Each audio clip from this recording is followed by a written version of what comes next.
नमस्कार मित्रांनो, नवीन वर्ष 2025च्या आपल्या सर्व यूट्यूब फॅमिली मेंबर्सना खूप खूप साऱ्या शुभेच्छा। नवीन 2025 वर्ष तुमच्यासाठी व तुमच्या कुटुंबियांसाठी सुखी समृद्धी भरभराटीचे जावो अशी मी तुम्हाला शुभेच्छा देत आहे। तसेच नवीन वर्षामध्ये आपण जे काही संकल्प करणार आहात ते सर्व संकल्प पूर्ण व्हावेत, तुमचे उद्दिष्ट पूर्ण व्हावेत, तुमचे उद्देश पूर्ण व्हावेत। तसेच यशवंतराव चव्हाण मुक्त विद्यापीठाच्या ज्या काही रेग्युलर एग्जाम, रिपीटर, पुनर्परीक्षार्थी एग्जाम असतील, विविध कोर्सेसच्या सर्व विद्यार्थ्याच्या ज्या काही एग्जाम असतील त्या एग्जाममध्ये तुम्हाला जास्तीत जास्त गुण पडावेत व तुम्ही चांगल्या टक्केवारीने सर्व certificate, diploma, degree, PG degree असे विविध कोर्सेस उत्तीर्ण व्हावेत अशा मी शुभेच्छा तुम्हाला देत आहे। तसेच ह्या सर्टिफिकेटवर, ह्या डिग्रीवर, ह्या पीजी डिग्रीवर तुम्हाला विविध क्षेत्रातील सरकारी, निमसरकारी, खाजगी क्षेत्रात किंवा स्वतःचं सेल्फ एम्प्लॉयमेंट असं काही ना काही तर तुम्हाला जॉब मिळावा अशी मी ईश्वरचरणी पण प्रार्थना करतो आणि तुम्हाला शुभेच्छा पण देतो। आजचा व्हिडिओ सुरू करूया। 2-3 दिवस झालं काही कमेंट येत आहेत रिसर्च प्रोजेक्टशी संबंधित। त्याच्या अगोदर ज्या कोणी एमएचे विद्यार्थी असतील, MA history, MA Marathi, MA Urdu, MA Hindi, MA public administration, MA economics, तसेच एनईपी अंतर्गत, एनईपी 2020 पॅटर्न अंतर्गत ज्यांनी कोणी ॲडमिशन घेतलेले असतील, बीएससी असतील, एमएससी असतील, इतर एमकॉम असेल, अशा सर्व विद्यार्थ्यांनी होम असाइनमेंट 3 जानेवारी 2024 रात्री 3 जानेवारी 2025 असं होतं बघा। नवीन वर्ष चालू झालं की थोडंसं 24 ध्यानात येतं। तर होम असाइनमेंट ऑनलाईन सबमिशन करायची शेवटची तारीख आहे 3 जानेवारी 2025 रात्री 11:59 अगोदर ही शेवटची तारीख असणार आहे।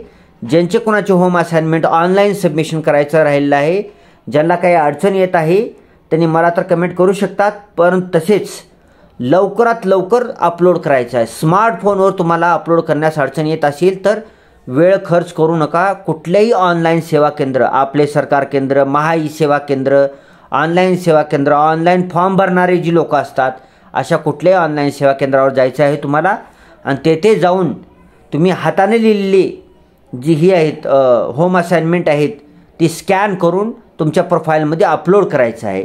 asm.ycmu.org.in ही जी ऑफिशियल वेबसाईट आहे होम असाइनमेंट ऑनलाईन सबमिशन करायची, ह्याच्यावर जाऊन तुमचा PRA नंबर, पासवर्ड टाकून लॉग इन करून डिटेल्स चेक करून प्रत्येक पेपरच्या पुढे तुमचा होम असाइनमेंट ऑनलाईन सबमिशन करायचं आहे। आणि ज्यांनी ऑलरेडी होम असाइनमेंट सबमिशन केलेलं आहे त्यांनी काय करायचं आहे, त्याच ऑफिशियल वेबसाईटवर जायचं आहे asm.ycmu.org.in, परत PRA नंबर, पासवर्ड टाकायचा आहे, लॉग इन करायचं आहे आणि तेथे आपल्या प्रोफाईलमध्ये व्हेरीफाईड वगैरे असं काही दाखवत आहे का बघायचं आहे। दाखवत नसेल तरी काळजी करायची गरज नाही, लवकरच व्हेरीफाय होऊन जाईल तुम्हाला।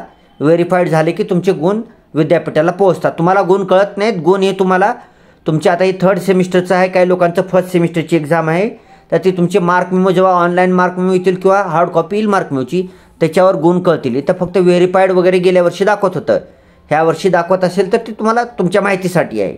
ठीक आहे, आजचा व्हिडिओ असणार आहे स्पेशली रिसर्च प्रोजेक्टशी संबंधित। रिसर्च प्रोजेक्ट सध्या तरी सेमिस्टर 3rd, एमए हिस्ट्री असो, एमए मराठी असो, MA Urdu, MA Hindi, MA public administration, MA economics असे एनईपी 2020 अंतर्गत, एनईपी 2020 पॅटर्न अंतर्गत जी काही कोर्सेस चालू झालेले आहेत त्या सर्व एमए कोर्सेसच्या 3rd सेमिस्टरला रिसर्च प्रोजेक्ट कंपल्सरी आहे। रिसर्च प्रोजेक्टची युनिव्हर्सिटी एक्झाम होणार नाही, ध्यानात ठेवायचं आहे। रिसर्च प्रोजेक्टची युनिव्हर्सिटी एक्झाम होत नाही, परंतु रिसर्च प्रोजेक्टचे गुण मात्र तुम्हाला मार्क मेमोरी येतात, तुमच्या मार्क मेमोरी येतात गुण त्याचे कंपल्सरी। ठीक आहे, म्हणजे रिसर्च प्रोजेक्ट तुम्हाला कंपल्सरी लिहून द्यायचा आहे। रिसर्च प्रोजेक्ट ऑनलाईन लिहून द्यायचा नाही, ऑफलाईन पद्धतीने स्वतःच्या हस्ताक्षरात लिहून द्यायचा आहे। ठीक आहे, स्वतःच्या हस्ताक्षरामध्ये रिसर्च प्रोजेक्ट लिहून तुमच्या स्टडी सेंटर कॉलेजला जमा करायचं आहे आणि तसेच तिथे एखादी रजिस्टर वगैरे असेल, तुम्ही रिसर्च प्रोजेक्ट जमा केलेलं तर त्या रजिस्टरमध्ये तुमचा PRA नंबर, तुमचे नाव, तुमच्या कोर्सचं नाव, मोबाईल नंबर तिथं नोंद करायची आहे तुम्हाला, तुम्ही रिसर्च प्रोजेक्ट जमा केलेला आहे म्हणून. ठीक आहे. तर रिसर्च प्रोजेक्ट ऑफलाईन पद्धतीने जमा करायचा आहे.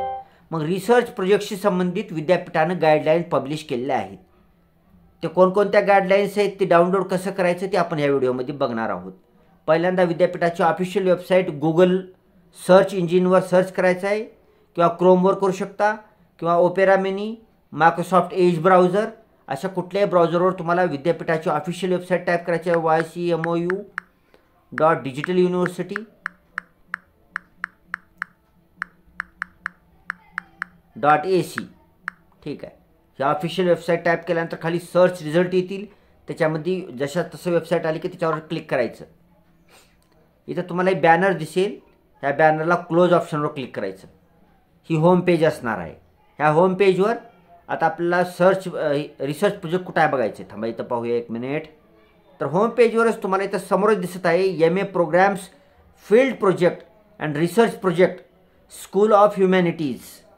ठीक आहे. ह्याच्यावर क्लिक करायचं आहे. इथं क्लिक केल्यानंतर आता आपण ह्याला फील्ड प्रोजेक्टसुद्धा म्हणू शकतो, प्रकल्प अहवालसुद्धा म्हणू शकतो. ठीक आहे. रिसर्च प्रोजेक्ट किंवा फील्ड प्रोजेक्ट दोन्ही म्हणू शकतो तुम्ही. ठीक आहे. ओके. हां, 1 मिनिट. ओके. हां, तर 1 मिनिट इथं क्लिअर झालेलं आहे. जे कोणी सेमिस्टर सेकंडचे विद्यार्थी होते त्यावेळेस त्याला फील्ड प्रोजेक्ट म्हणायचं. आता जे सेमिस्टर थर्डचे विद्यार्थी जे आहेत, आता सध्या सेमिस्टर थर्डचीच एक्झाम आहे, तर त्यांच्याकरता रिसर्च प्रोजेक्ट असणार आहे. ठीक आहे. रिसर्च थोडंसं वेगळं असणार आहे, आपण ती चेक करूया. तर स्पेशली या व्हिडिओमध्ये आपण काय करणार आहोत, MA हिस्ट्रीचं रिसर्च प्रोजेक्ट पाहणार आहोत. MA हिस्ट्री सेमिस्टर थर्डचं. तर इथं पाहू शकता तुम्ही MA हिस्ट्री कुठं आहे. हां, तर इथं बघू शकता M60 MA हिस्ट्री इथं दिसला. तर ह्याच्या पुढे HIS 600 हा तुमचा रिसर्च प्रोजेक्ट असणार आहे सेमिस्टर थर्ड करता. त्याच्यावर क्लिक करा. नंतर इथं तुमच्या गुगल ड्राईव्हमध्ये ओपन करा त्याला. हां, गुगल ड्राईव्हमध्ये ओपन केल्यानंतर HIS 600 रिसर्च प्रोजेक्टमध्ये तुम्हाला 3 PDF दिसतील. हे तिन्ही PDF तुम्हाला प्रिंट काढून घ्यायचं आहे, अत्यंत महत्त्वाचे आहेत. पहिली PDF चेक करूया. हां, या PDFमध्ये काय आहे, संशोधन प्रकल्प अभ्यास मार्गदर्शिका. ही मार्गदर्शिका आहे. ह्याच्यामध्ये तुम्हाला रिसर्च प्रोजेक्टशी संबंधित, संशोधन प्रकल्पाशी संबंधित डिटेल माहिती दिली आहे. तुम्ही पूर्ण वाचायचं आहे. ही मी काही वाचत बसणार नाही, व्हिडिओ खूप मोठा होतो, तुम्ही वाचून घ्यायचा आहे. पेज नंबर 1, पेज नंबर 2 पाहून घ्या. डिटेलमध्ये वाचून घ्यायचं आहे, घाई गडबड करायचं नाही. डिटेल माहिती दिली आपण ही वाचत नाही. लवकरात लवकर रिसर्च प्रोजेक्ट आपल्या स्टडी सेंटर कॉलेजला जमा करायचं आहे आणि तिथं नोंद करून यायचं आहे आपण जमा केलेली. ठीक आहे.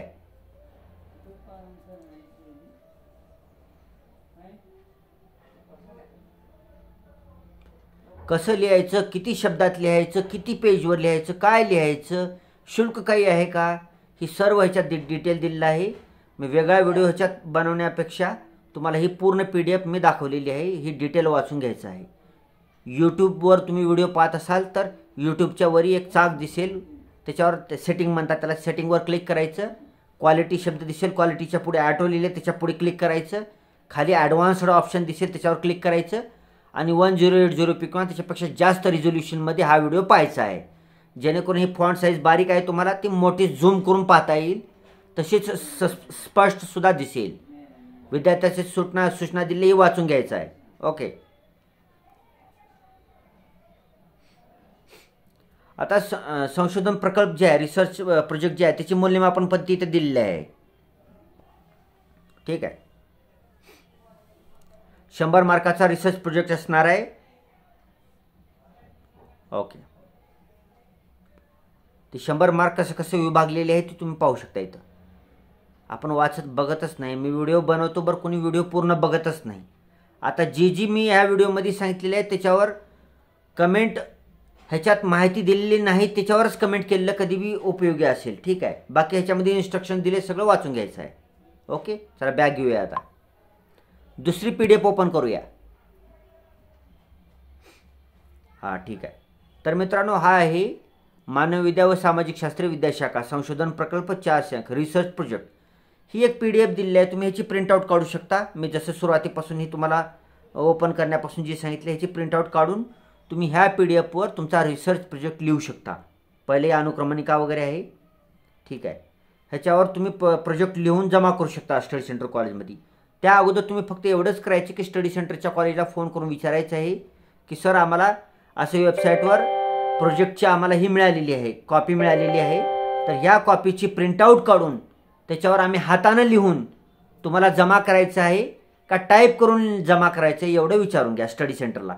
कारण तुम्ही हाताने लिहिचाल आणि पुन्हा स्टडी सेंटर कॉलेजवाले म्हणतील टाईप करून द्या म्हणतील.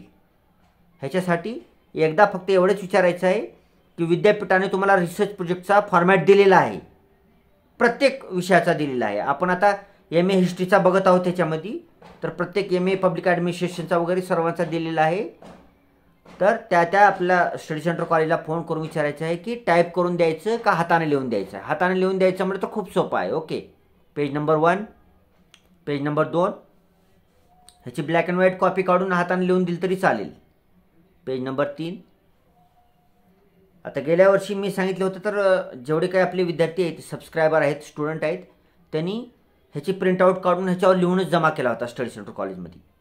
मग काही स्टडी सेंटर कॉलेजवाले टाईप करून द्या म्हणत आहेत तर टाईप करून देऊ शकता तुम्ही, ठीक आहे. हे फॉर्मॅट दिला, हाच फॉर्मॅट तुमच्या PC तुम्ही टाईप करून जमा करू शकता. बाइंडिंग वगैरे करा म्हणलं तर बाइंडिंगसुद्धा करू शकता. ह्याच्यातच तुम्हाला सूचना दिलेल्या आहेत, त्याच्यामुळे वेगळं काही डोकं लावायची गरज नाही. पूर्ण व्हिडिओ पाहत जावा, पाहून जसं म्हणले त्याप्रमाणे तुम्ही करायचं आहे, ठीक आहे.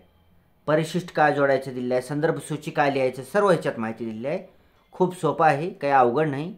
आपण त्याला उघडून बघतच नाही, त्याच्यामुळे आपल्याला अवघड वाटायला सुरू होतो. आणि तुम्ही जेवढं काही मनाने माहिती लिहिचाल तेवढे तुम्हाला चांगले गुण पडणार आहेत.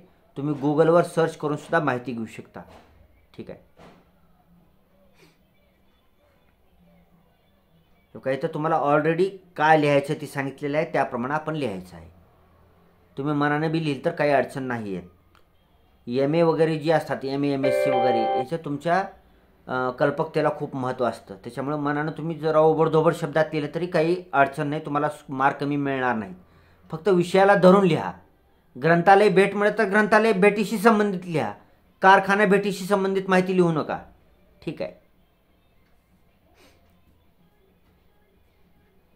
ग्रंथालय चांगले होते म्हणायचं, त्याच्यामध्ये खूप सारे पुस्तकं होती, वेगवेगळे पुस्तकं होते, असे वेगळे लिहू शकता तुम्ही, ठीक आहे. हे पूर्ण पाहायचं आहे आपल्याला. ह्याची प्रिंट काढून घ्यायचं आहे. हे मी उगाच तुम्हाला समजण्यासाठी सांगत आहे, ठीक आहे.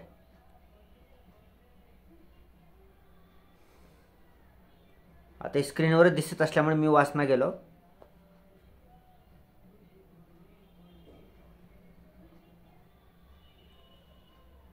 बरेच पेजेस लिहावं लागणार आहे तुम्हाला. ह्याला जवळपास 1, 2, 3 दिवस तर लागतील माझ्या मते तुम्हाला विचार करून लिहायला. त्याच्यासाठी लवकरात लवकर लिहायला चालू करा. परीक्षेच्या अगोदर जमा करायचं आपल्याला, ठीक आहे. 3rd सेमिस्टरची एक्झाम माझ्या मते कन्फर्म करून घ्या. 16 जानेवारीपासून आहे वाटतं, माझ्या मते कन्फर्म करून घ्या, ठीक आहे. 3rd सेमिस्टरचं आहे नाही, एकदा कन्फर्म करून घ्यायचं आहे. ओके, फास्ट बघूयात आपण किती पेजेस आहेत. ही भरपूर पेजेस दिसत आहेत, त्याच्यामध्ये 53 पेजेस आहेत माझ्या मते, ठीक आहे. आता ही फक्त लिहायचे पेजेस आहेत, त्याच्यामुळं तरी पण मी फास्ट घेतो. सगळं तुम्हाला एका व्हिडिओमध्ये पाहता येईल, जेणेकरून दुसरा व्हिडिओ बनवायची आवश्यकता पडू नये आपल्याला, ठीक आहे. हे रिसर्च प्रोजेक्ट आहे 3rd सेमिस्टरकरता, MA हिस्ट्री. इतरचंही तुम्ही सुरुवातीला दाखवल्याप्रमाणे ऑप्शनवर क्लिक करून बघू शकता, इतर कोर्सेसचं सुद्धा. ओके, शेवटी परिशिष्ट आहे, ठीक आहे. हेच PDF घेऊन ह्याच्यावर लिहा. 3रा PDF असणार आहे. हां, 3ऱ्या PDF तुम्हाला विषय सूची दिलेली आहे. एक ध्यानात ठेवायचं आहे, तुम्हाला प्रोजेक्ट लिहिण्याच्या अगोदर ह्या नमुना विषय सूचीपैकी एक विषय निवडायचा आहे आणि तो निवडलेला विषय तुम्हाला सोपा जाते तोच विषय निवडायचा आहे. अवघड विषय घेऊन बरेच दिवस वेळ लागतात, तुम्हाला लेखी परीक्षेचा अभ्यास करायला अवघड जाईल. तुमच्याकडे संदर्भ साहित्य कोणाचं अवेलेबल आहे किंवा गुगलवर किंवा इतर ठिकाणी तुम्हाला संदर्भ साहित्य आसानीनं सहज कसं मिळेल अशाच विषयाची तुम्हाला निवड करायची आहे. आणि तो निवडलेला विषय तुमच्या स्टडी सेंटर कॉलेजच्या सरांना फोन करून सांगायचा आहे, व्हॉट्सअप ग्रुपवर टाकायचा आहे. कारण एवढ्या नमुना विषय सूचीपैकी एका विद्यार्थ्याने एकच विषय सूची घ्यायची आहे. ठीक आहे, एकच नमुना विषय घ्यायचा आहे. ठीक आहे, एका विषयावर अनेक लोकांनी रिसर्च प्रोजेक्ट बनवायचा नाही, एका विषयावर एकानंच बनवायचा आहे. मग ती कसं कळेल तुम्हाला? तुम्ही स्टडी सेंटर कॉलेजला कळवायचं आहे की मी असं 5 नंबरचा विषय स्थानिक नजीकच्या प्रादेशिक धार्मिक स्थळाला भेट ही निवडत आहे. ही कोणी घेतले का म्हणायचं सर. कोणी घेतलं नाही, तुम्ही घेऊ शकता म्हणले तर मग फायनली तुम्ही प्रोजेक्ट लिहायला सुरू करू शकता. त्याचे संदर्भ साहित्य गोळा करू शकता ऑनलाईन पद्धतीने. कुठं पुस्तकं वगैरे भेटले तर त्याचंही रेफरन्स बुक म्हणून तुम्ही उपयोग करू शकतो. ठीक आहे, आता नमुना विषय सूची आहे. थोडंसं याला असं झूम करून पहा, फॉन्ट साईज बारीक आहे. ह्याच्यामध्ये 1 नंबरपासून एकाच ह्याच्यावर बनवायचं आहे, एका पॉईंटवर.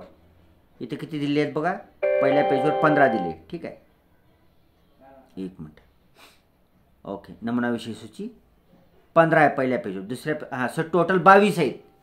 22 विषय सूची दिलेली आहे तुम्हाला. 22 पैकी कुठल्याही सोप्या एका विषय सूचीवर तुम्हाला रिसर्च प्रोजेक्ट संशोधन प्रकल्प बनवायचा आहे. ठीक आहे, काय अडचण आली तर इथं तुम्हाला ईमेल ID दिलेला आहे आणि पत्रव्यवहारासाठी पत्ता पण दिलेला आहे. पत्रव्यवहार काय करायची गरज नाही, ईमेलवर मेल करू शकता तुम्ही. ठीक आहे, हे 22 पाहून घ्या. या 22 पैकी एकावर बनवायचे तुम्हाला. लवकरात लवकर बनवायचं चालू करायची, वेळ घालायचा नाही आपल्याला. परीक्षा चालू होण्याच्या अगोदर जमा करायचं आहे, जेणेकरून स्टडी सेंटरवाले तुम्हाला गुण देऊन गुण तुमची नोंद करू शकतील ऑनलाईन पद्धतीने. तिकडे विद्यापीठाला पाठवून देतात. हे ऑफलाईन पद्धतीने जमा करायचं आहे. गुण ती स्टडी सेंटरवाले ऑनलाईन पद्धतीने देतात. ठीक आहे, पाहून घ्या, विषय सूची पाहून घ्या. ओके, ठीक आहे. तर okay, MA history M60 semester 3 research प्रोजेक्टचा कोड आहे HI600. हे डाउनलोड कसं करायचं आणि थोडक्यामध्ये लिहायचं कसं याच्यावर व्हिडिओ पाहिलेला आहे आपण. Thanks for watching. Vande Mataram.